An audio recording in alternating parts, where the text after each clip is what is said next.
I guess we can get right into the advice you like to give new immigrants. Like you did mention that 400 immigrants that you've helped indirectly or directly. That's like really amazing, like in terms of the time commitment, as well as obviously you're a working professional as well. So that is awesome. So I guess the question, Thank you so much. yep, the question is like, what are some of the myths you feel exist in some people when moving to the West in the job market? Yeah, so that's something that is very close to my heart. And a few things that are very important that we need to understand. Coming from Pakistan, we are under the impression that everything goes through a referral. You need to have a referral, you need to know somebody in the company, and that's how you get a job. No matter how good your resume is or how good your profile is, it's all about referrals. Yes, it works in Pakistan because it's a smaller market. The work dynamics, the society dynamics are quite different. In Canada, it doesn't work that way. And so here are the five things that I tell all the immigrants. And that's not based on my personal experience alone. It's based on those 450 odd professionals that I've met in the last 1 year. So the first thing that I tell everybody is that you'll get a lot of free advice. It's human nature. If you ask me, do I know how to bake a cake? I might feel embarrassed saying no. So I would probably come up with some story to tell you. So you will get a lot of free advice. Let's say if you are working in finance and I am somebody who has no knowledge of finance market, and you ask me something that how's finance market in Canada, I'll just give you some advice Yeah. which could mislead you.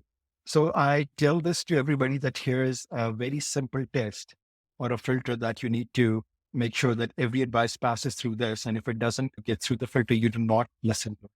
So I tell everyone that anyone who has not switched to at least one better job in the last 3 years, using their own resume and interview skills, not through a referral, not that my ex boss moved from this company to another company, so he took me with him. No, based on their own resume and interview skills, if they have not made that switch in the last 3 years, do not listen to a single word that person says.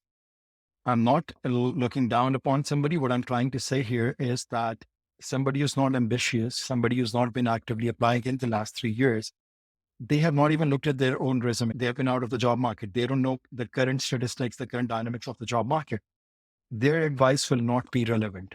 So please do not listen to anybody who does not qualify this criteria. The kind of things those people say, I call them the four myths of the Canadian job market. First thing we hear a lot in Canada is that you need to have a single page resume. It's a myth because it's not about the length of the resume. Yes, your resume should not be too long, like it should not be 5 to 6 pages, but it's more about the content of the resume and even more importantly, how easy it is to skim through the resume. The emphasis here is not on reading the resume, it's on skimming through the resume. And that's exactly what your recruiter is going to do or what the hiring manager is going to do. How you formulate your resume or how you format it to make sure that it catches the eye and all the significant information, the key skills, tools, competencies are laid out in the resume. That's what matters the most. Second myth you hear a lot is that in Canada, there is ATS that you need to get through and you need to have the job scan subscription and you should have 95% job scan match for every job. And you should tweak your resume for every single job and come up with a customized version. Absolutely false. It's not true at all. It's not realistic. It's actually, I've actually spoken to over 100 people who got paid job scan subscription and they would spend one day to get over 95% job scan match for one job and they never got a single call. And they did that for hundreds of jobs. And the reason is because that's not how it works. The ATS in 95% of the time does not scan keywords. The ATS, yes, it can actually track some of the key questions. Are you legally authorized to work in Canada? Are you 18 years of age or older? Are you willing to go through a criminal background check? Are you comfortable with commuting to this job location? Stuff like that. So those important questions, those mandatory questions, if the answer is not what the recruiter needs, yes, it can rule out your resume. Otherwise, it does not happen that way. Your resume is 95% of the times rejected by a recruiter if he opens your resume. And that is when you're an early applicant. So let's say to one job posting, there are 300 applicants. The recruiter is probably going to open the first 50 applications. He will probably find 10 suitable applicants. He will send an automated email to everybody else. Yes, that email comes through ATS, but the recruiter has to trigger it. And then he will call those 10 candidates, do the screening call, shortlist 5 of them, send them to the hiring manager. He will shortlist 3 of them, send them to his manager, and then he will recommend one. So that's how it works. So you do not need to customize your resume for every job. For instance, in finance, let's say if you're working in FP&A, and I've worked with probably over 100 FP&A professionals now, the key skills and the competencies are the same. What's the point in changing that? If you have captured it, if you've formulated it and it's catching the eye at a glance, that you don't need to change anything. Over 450 people I've worked with, we have not made multiple resumes. We make one resume. That one resume does the job. It's just that you need to be an early applicant and your resume should be easy to glance at. And you make that resume based on 10 target jobs. At least go through 10 target jobs. See what skills, what tools, what responsibilities they're asking for. And then you need to show how well you have done those responsibilities in your previous roles. And that's it. That's all you need to do. There is no magic to it. There is no sorcery to it. That's all you need to do. Third myth that immigrants will hear a lot is that in Canada, nothing happens without referrals. Absolutely not true. 450 odd professionals, nobody ever needed a referral to get an interview. And logically speaking, what is our expectation from a referral to get us to the interview seat? That is exactly what a resume is supposed to do. So instead of going around asking people for favors, can you refer me to this role? And can you refer me to that role? Or can you find me the recruiter for this role? It's better to work on your resume, because a strong resume and timely application will get you response at least 50% of the times. But a referral, especially you have worked in big organizations as well.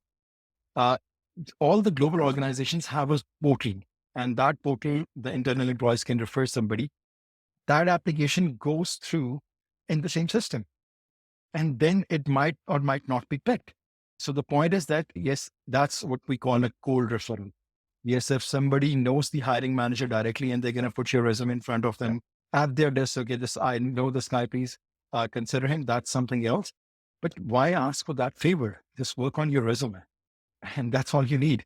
The last myth that we hear a lot is that you need Canadian experience to work in Canada or to start your career. Again, all 450 odd people I've worked with, none of them had Canadian experience. They were all immigrants. On top of that, and we'll get to that, more details about it.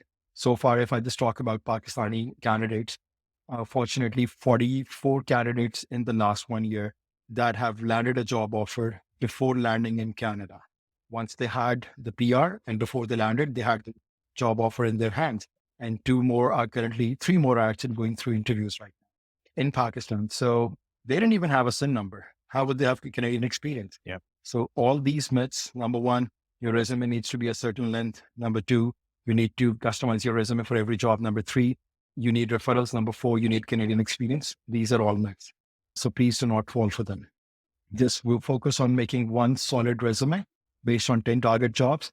Explain where you worked. For instance, if somebody worked in Jazz Telecom, Jazz is a big name back home. Yes, it is. But nobody knows Jazz here. Nobody knows Telenor here. Telenor is a global giant, but they don't have any presence here. Yeah. But this is what I tell to people who have worked in Jazz, that yes, it's a big name. But if somebody comes to you in Karachi or Lahore and they tell you that I worked in Rogers Telecom, you will probably think that it's a cell phone shop somewhere in the market. Similarly, nobody knows Jazz Telecom. But Jazz Telecom has 75 million subscribers. Canada's total population is 40 million. You need to show them how big an organization it was where you worked and how well did you work there. So you need to show how you are offering to bring value to the roles based on your past experience. How well have you done those things? And that's all you need. And this is exactly what I did to help all those candidates. And alhamdulillah, they all got very good responses.